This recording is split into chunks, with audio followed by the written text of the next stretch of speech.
दोस्तों, भारत को जब से G20 की अध्यक्षता मिली है तब से अरुणाचल प्रदेश और कश्मीर जैसे हिस्सों में G20 की मीटिंग रखने की वजह से चीन और पाकिस्तान भारत से अच्छे खासी खफा दिखाई दे रहे हैं। और अब पाकिस्तान की इस मीटिंग की नाराजगी की वजह से यह साफ है कि पाकिस्तान का दोस्त तुर्की भी इस मीटिंग में हिस्सा नहीं लेने वाला है। ऐसे में अब भारत ने खुद ही इन सभी देशों को G20 की मीटिंग से बाहर करने का फैसला कर लिया है। अब आपको थोड़ा डिटेल में बताते हैं भारत ने क्या कदम उठाया है और मीटिंग को लेकर यह देश क्या कुछ बोल रहे हैं। दरअसल भारत की अध्यक्षता में चल रही G20 की अगली मीटिंग कश्मीर में रखी गई है। ऐसे में पाकिस्तान इस बात से काफी ज्यादा बौखलाया हुआ है क्योंकि उसका मानना है कि कश्मीर एक विवादित क्षेत्र है और वहां पर इस तरह की मीटिंग नहीं रखनी चाहिए।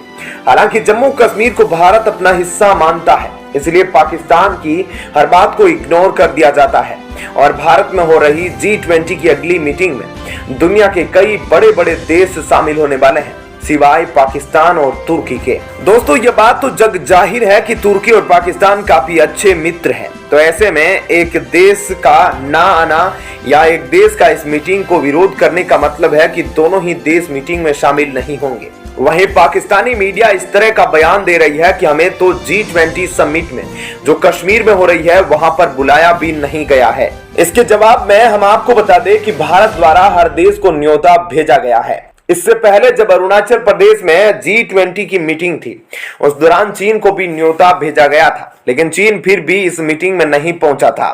तो वहीं दूसरी तरफ पाकिस्तान G20 देशों में शामिल नहीं होता क्योंकि पाकिस्तान G20 देशों का हिस्सा नहीं है और ना ही उसकी अर्थव्यवस्था इतनी ज्यादा मजबूत है। G20 देशों में शामिल होने की शर्त होती है कि आपकी इकोनॉमी दुनिया के 20 सबसे बड़े देशों की इकोनॉमी में शामिल होनी चाहिए। जम्मू कश्मीर में G20 समिट को कराने की वजह है कि वहां के टूरिज्म और टेररिज्म के ऊपर महत्वपूर्ण फैसले लिए जा सके। ऐसे में अगर वे देश वहां पर आएंगे तो सारा का सारा ध्यान मेन मुद्दों से हटकर भारत पाकिस्तान की पीओके की लड़ाई पर चला जाएगा। वहीं दूसरी तरफ तुर्की को यह खबर पहले ही पहुंचा दी गई थी कि अगली मीटिंग जम्मू कश्मीर में रखी जाएगी, लेकिन इसके बावजूद इन दोनों ही देशों से भारत के इन्विटेशन को अट्रैक्ट करने का कोई भी लेटर अभी तक रिसीव नहीं हुआ है, जिससे यह साफ होता है कि यह देश G20 समिट में इंटरेस्टेड नहीं है।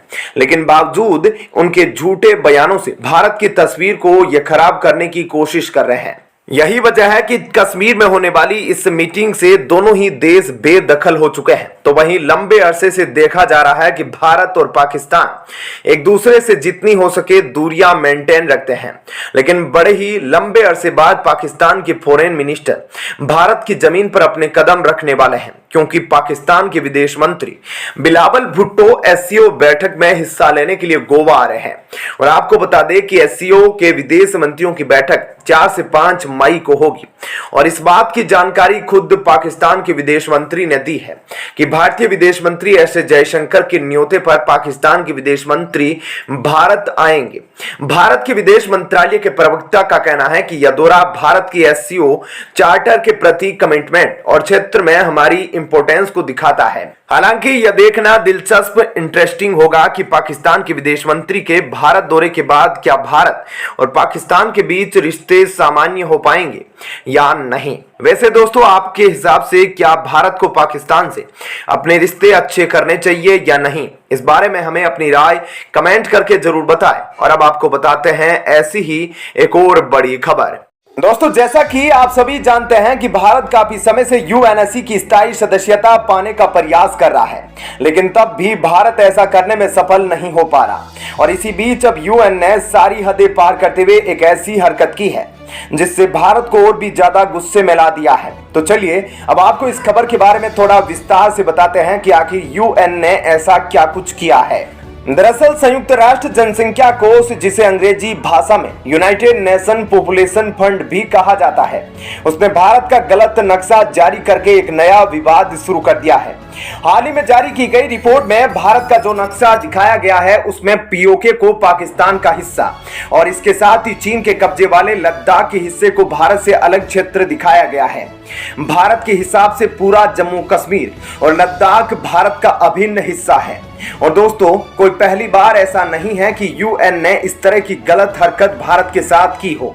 इससे पहले भी ऐसा हुआ है कि जम्मू कश्मीर और लद्दाख को अलग अलग क्षेत्रों में दिखाया गया था, लेकिन आलोचना और विवाद से बचने के लिए इसमें नीचे की तरफ एक डिस्क्लेमर भी दिया गया है कि मैप में दिखाई गई सीमाएं नाम संयुक्त राष्ट्र द्वारा आधिकारिक समर्थन या स्वीकृति का संकेत नहीं देते हैं। दोस्तों, 2021 में वर्ल्ड हेल्थ ऑर्गेनाइजेशन ने अपनी वेबसाइट पर पब्लिश किए गए नक्शे में जम्मू कश्मीर और लद्दाख को भारत से अलग रंगों में दिखाया था। और जब भारत द्वारा गलत नक्शा प्रकाशित किए जाने का मुद्दा उठाया गया तो WHO को एक बार फिर से डिस्क्लेमर लगाने पर मजबूर होना पड़ा। लेकिन सवाल हमेशा की तरह यही उठता है कि आखिर WHO या फिर UN हर बार इस तरह की क्यों हरकत करता है और वह ज्यादातर भारत के खिलाफ ही क्यों। एक तरफ जहां भारत के स्थायी सदस्य होने का मुद्दा हर बार संयुक्त राष्ट्र परिषद की मीटिंग में बहुत तेजी से उठ रहा है, तो वहीं इस पर इस तरह की हरकत करके यूएन भारत के साथ अपने संबंधों को लगातार खराब कर रहा है। भारत ने संयुक्त राष्ट्र के ऑब्जेक्टिव और प्रिंसिपल को लगातार समर्थन किया है, विशेष रूप से शांति स्थापना के क्षेत्र में यूएन चार्टर के लक्ष्यों को इंप्लीमेंट करने में महत्वपूर्ण रूप से योगदान दिया। यूनाइटेड नेशन की फॉर्मल सेक्रेटरी के अनुसार पिछले दशकों में भारत ने अपनी सरकार के एफर्ट तथा इंडियन सेकुलर सोल्जर तथा इंटरनेशनल सिविल सर्वेंट के काम के माध्यम से संयुक्त राष्ट्र में जन सहयोग किया है और भारत विकासशील देशों की ओर से संयुक्त राष्ट्र के एजेंडे को आकार देने में और इसकी सहायता करने में सबसे अहम आवाजों में से एक रहा। और साथ ही साथ इसकी आर्म फोर्सेज का एक्सपीरियंस और अरेंजमेंट बार बार संयुक्त राष्ट्र की स्थापना से संबंधित अभियानों में अमूल्य साबित हुआ है। इस बार यूएन में अपनी स्थायी सदस्यता पाने के लिए भारत हर संभव प्रयास भी कर रहा है और कहीं ना कहीं उसके इरादों से यह नजर आता है कि अगर इस बार काबिलियत होने के बावजूद भी भारत को संयुक्त राष्ट्र सुरक्षा परिषद में स्थायी सदस्यता नहीं दी गई तो शायद भारत खुद को यूएन से अलग कर लेगा और इसका खामियाजा संयुक्त राष्ट्र को भुगतना पड़ेगा। असल परेशानी यह है कि संयुक्त राष्ट्र में परमानेंट मेंबर की सीट में नंबर में इजाफा करने के लिए भारत ने एक बहुत ही अच्छा विचार मीटिंग के आगे रखा था।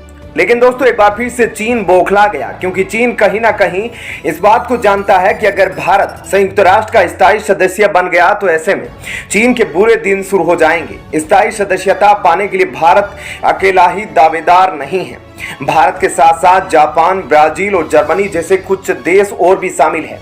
लेकिन इन सभी देशों से किसी न किसी देश को परेशानी है, इसलिए हमेशा स्थायी सदस्यों की सीट को बढ़ाने वाली बात को टाल दिया जाता है। तो दोस्तों, ऐसे में इस खबर के बारे में आपकी क्या राय है, हमें कमेंट करके जरूर बताएं।